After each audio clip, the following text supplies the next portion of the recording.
Technilume est implanté à Béziers depuis toujours, depuis 1971, et ici on est effectivement sur le site de Lésignaux, qui est notre siège social depuis près de 20 ans maintenant. Nous sommes fabricants de mobilier urbain d'éclairage public en aluminium exclusivement, ce qui nous distingue pas mal de nos confrères qui font également de l'acier et d'autres matériaux.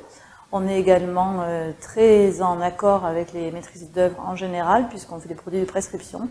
Donc on est souvent en accompagnement de maîtrises d'œuvre qui sont souvent pluridisciplinaires, du type concepteur lumière, architecte, paysagiste, urbaniste, également bureau d'études, et on accompagne également les collectivités locales.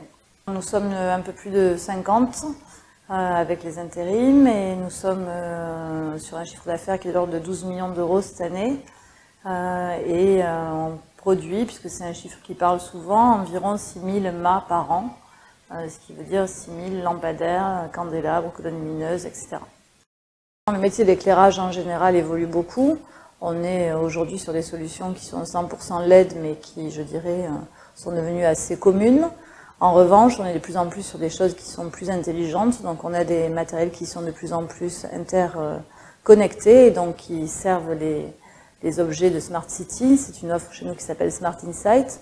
On peut avoir de la télésurveillance, de la sonorisation sur les mâts, également des capteurs environnementaux, du Wi-Fi, enfin tout un tas de services qui sont destinés aux usagers ou même à la collectivité locale.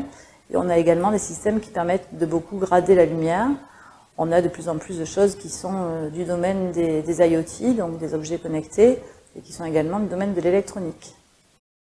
On a la chance d'être sur un marché export depuis quelques années maintenant. On a réellement démarré en 2008, c'est un marché croissant. Malgré tout, c'est un marché qui reste assez complexe. Donc on a aujourd'hui une filiale aux États-Unis, une filiale au Canada. L'Amérique du Nord est notre premier marché export.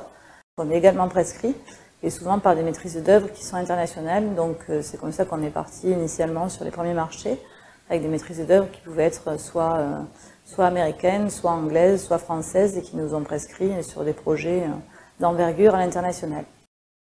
Comment est-ce qu'on utilise du IMM? Comme tous les services auxquels font appel les adhérents, effectivement ça peut être le service juridique, mais également les cycles de formation sur lesquels on peut prendre des apprentis et former au fur et à mesure des gens qui conviennent à nos besoins. Il y a effectivement une grosse part de savoir-faire, et puis en plus de ça, il n'y a pas d'école qui forme à l'usinage de lampadaires, c'est trop spécifique. Donc on a une grosse partie d'assemblage qui est pour le coup vraiment du savoir-faire, donc avec des parties collage et autres, qui demandent de l'expérience. Donc les gens sont formés au fur et à mesure par on va dire des gens qui ont plus d'expérience qu'eux-mêmes, et donc accompagnés un peu comme des tuteurs. Et effectivement, le but, c'est qu'on forme de plus en plus de gens à nos propres pratiques et à notre propre savoir-faire.